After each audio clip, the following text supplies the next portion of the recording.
The First Continental Congress was the meeting in Philadelphia of colonial representatives to basically denounce the intolerable acts. They said they would not accept it. They were not going to do what was being asked of them. And they also petitioned the British Parliament in order to get, again, representation. A few radical members started discussing breakaway from England, but at this point it wasn't the prevalent thought.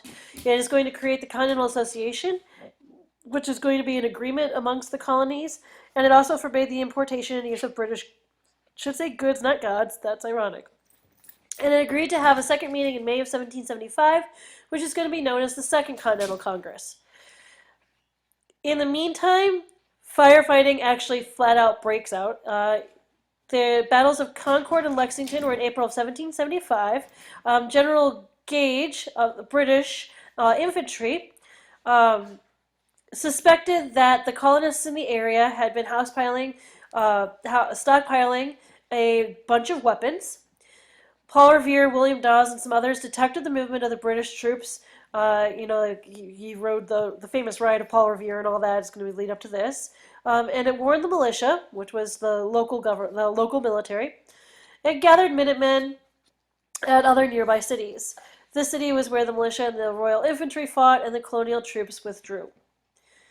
So now that shots have actually been fired, by the time that there's the second colonial representative meeting in Philadelphia, this time it's going to be headed by John Hancock, they were torn between declaring independence and remaining under British rule.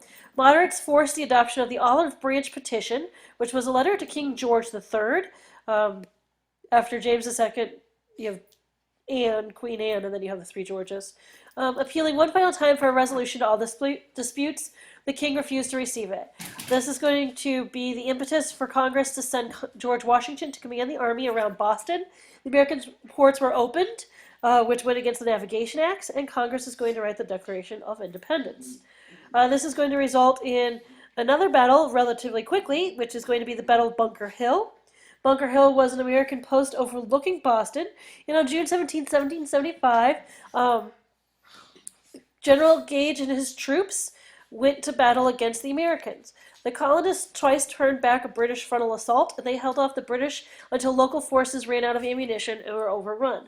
Nonetheless, this was a strong showing for the American colonial forces, which is going to show Britain that it's not going to be an easy war as they had suspected. It's also going to increase American morale. At the same time, we still have the committees of correspondence that are creating documents to encourage resistance. The most famous is the pamphlet Common Sense, published by Thomas Paine. It called for immediate independence from Britain. It sold throughout the colonies where it gained popularity and helped weaken resistance in the colonial Congress towards independence. In other words, people read this and were like, it just does seem like common sense for us to fight and get our own freedom. Lee's resolution was presented to the Second Continental Congress by Richard Henry Lee of Virginia. It urged Congress to declare independence, and ultimately it was accepted on July 2nd, 1776. And it said that these united colonies are, and of the right ought to be, free and independent states. And then obviously from there you're going to have a more famous document called the Declaration of Independence, which was adopted on July 4th, 1776. It restated political ideas justifying the separation from Britain. Thomas Jefferson is credited with being the author, although there was a committee that had helped him. And they had been charged by the Declaration of Independence. It wasn't Jefferson like, oh, I'm bored, what should I do today? John Locke's influences served as a foundation for the document. The final product lacked provisions condemning the British slave trade, although earlier versions had contained that. Realizing that if they're going to call themselves independent, they need a government, the colonists are going to create the Articles of Confederation in July of 1776, although it's not ratified until 1781. It was a framework for an American national government in which states were given the most power as opposed to a national government. It was weak and ineffective, and it didn't have the power to raise taxes or troops or regulate commerce, but it was like a Band-Aid government. It was like the Weimar Republic, if you will, after World War I Germany. It permitted the federal government to make war, other treaties, and create new states. And congressional revision of the Articles created a weak national government. So it will eventually be, they'll eventually get rid of it and create the Constitution and the government that we have today. In terms of George Washington's leadership in the American Revolution, he is going to be the head of the, or they called it the Commander-in-Chief of the Continental Forces, from June of 1775 until war's end in 1781. He forced the British to evacuate Boston in March of 1776, and he's going to defeat the British at Trenton, New Jersey, after crossing the Delaware. Frozen. He's going to lead his troops across the frozen river in winter on Christmas morning, 1776.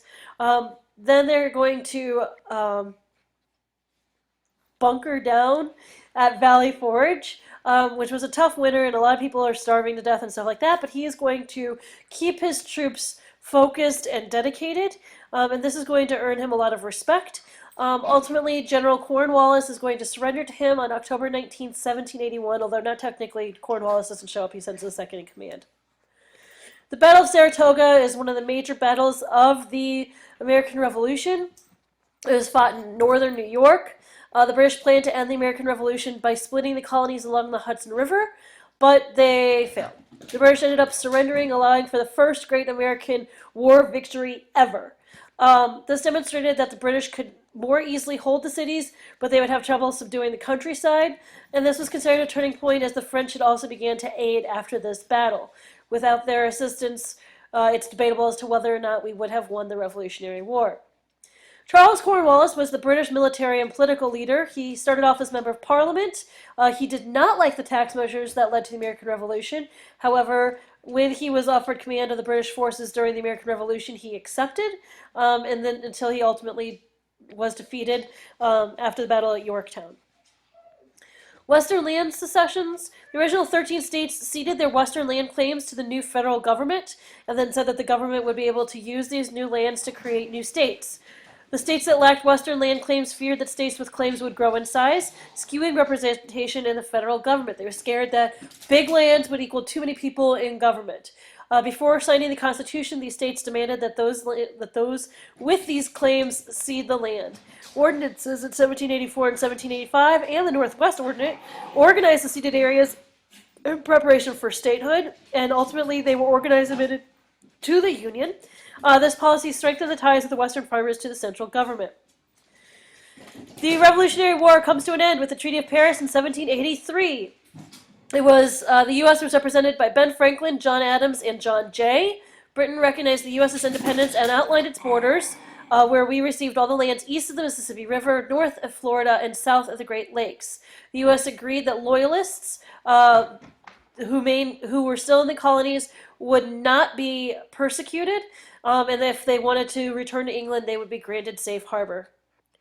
The Land Ordinance of 1785 and the Northwest Ordinance of 1787.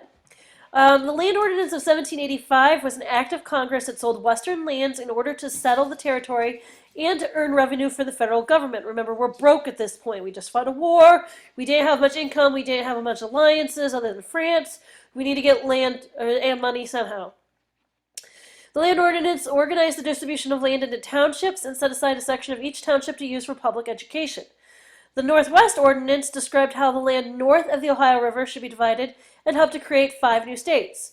It also held that the states would be admitted to the Union when the number of free inhabitants reached 60,000. Slavery and involuntary servitude were not allowed in the states that were created. Lastly, it set as a precedent of how states could join the Union and stood as a successful accomplishment by a federal government that had been seen before as ineffective. John Jay was a member of the First and Second Continental Congress. He negotiated the Treaty of Paris and Jay's Treaty. He was the first Chief Justice of the Supreme Court, and he wrote portions of the Federalist Papers, which were the ones that were like, yay, federal government's good. But the most important thing to know about John Jay, first Chief Justice of the Supreme Court. Say it with me. First Chief Justice of the Supreme Court. Shays' Rebellion. So we went into an economic depression, obviously following the Revolutionary War. So Daniel Shays led a group of farmers to stop the courts from seizing a farm's land and enacting debt collection. Basically, he's like, hey, it sucks to be you, banks who aren't getting your money, but leave us alone. Citizens of Boston raised an army and suppressed the rebels. Americans felt pressure to strengthen the government and avoid future violence. Basically, this served as like a catalyst to strengthen the idea of like our army and the federal government. The rebellion also is going to serve as a catalyst for writing the Constitution. This was signed in September of 1787. Originally, it was ratified by 9 states in 1788. It was drafted at the Constitutional Convention in Philadelphia, and originally it included a preamble and 7 articles. This is true still to this day. Ultimately, it created a stronger federal government, and it got rid of the Articles of Confederation. The first 10 amendments to the Constitution, which is the Bill of Rights, was the negotiation that allowed for the final passage of the Constitution. The elastic clause in the 10th Amendment restricts the federal government to those powers delegated to by the Constitution, and gives all other powers to the states or the people. Basically, the idea is that anything not talked about within the Constitution, you can assume that that's a right of the people and of the states. Article 1, Section 8 grants the federal government the power to make all laws which shall be necessary and proper for carrying into execution the foregoing powers. So basically, you have an article that says the government can do whatever is necessary, and an amendment that says, well, if it's not in the Constitution, well, it's the state power. So you do have a conflict between the two ideals, and sometimes that causes conflict between the different political parties. But we've kind of found a way around it most of the time. It's just Supreme Court cases question, what should be rights, and that's usually about the best way we go. We'll go into more of the constitutional amendments at the end of the videos. The Virginia plan and the New Jersey plan, one was presented by Edmund Randolph and written by James Madison. It's going to call for a bicameral or 2-house legislature where representation was based on a state's population, and has suggested that both the chief executive, so the president, and the judiciary, the Supreme Court, should be chosen by the legislature. William Patterson is going to create the other one, and it's going to call for a unicameral legislature or a 1-house legislature with equal representation from each state. The plans were united in what's called the Great Compromise and formed the basis of modern American legislative structure. So the whole argument was, how many houses are we going to have, and how is representation in those houses going to be determined? So the Great Compromise, or the Connecticut Compromise, said that we were going to have 2 houses, right? A bicameral legislature, the House of Representatives and the Senate. The House of Representatives is going to be based on the population of the state. The Senate, everybody gets the same number. Everybody gets 2. So it basically took the 2 other plans and combined them into one. The Great Compromise also created the 3/5 Compromise, which, when you're counting a state's population, the question was, well, what are you going to do about the slaves? And so the 3/5 Compromise said that slaves were going to count as 3/5 of a person for the purposes of determining representation. That way, slave-holding states would be able to up their numbers of representation. They couldn't say that the slaves would count, because then you're saying that the slaves are people, and then if the slaves are people, you're calling into question life and liberty and pursuit of happiness. So by calling them 3/5 of a people, I don't know how they got 3/5 versus 1/4 or whatever, but 3/5, you're still saying that they are property, but you're saying that they're close enough to humans to count towards population. Federalists are going to be the Americans who thought that this was great. They loved all this. They said the centralized power was good, government was good, Constitution was good. And they're going to use the Federalist Papers to demonstrate how the Constitution was a good thing. The supporters of this were going to be Alexander Hamilton, James Madison, John Jay, and a lot of people in the Northeast. They believed the government was given all the powers that were not expressly denied by the Constitution. In other words, they had a loose interpretation of the Constitution. The opposite is going to be the anti-Federalists, or those who are against the adoption of the Constitution. It's going to be the Bill of Rights that's going to placate them. They were suspicious of political actions that would limit freedom and of a centralized government that would rule at a distance. This is what we had just broken away from. The main anti-Federalists are going to be George Mason, Patrick Henry, and George Clinton. Many of the anti-Federalists would come to oppose the policies of Hamilton and the Federalists. The Jeffersonian Republican Party is going to adopt many of the platforms as well.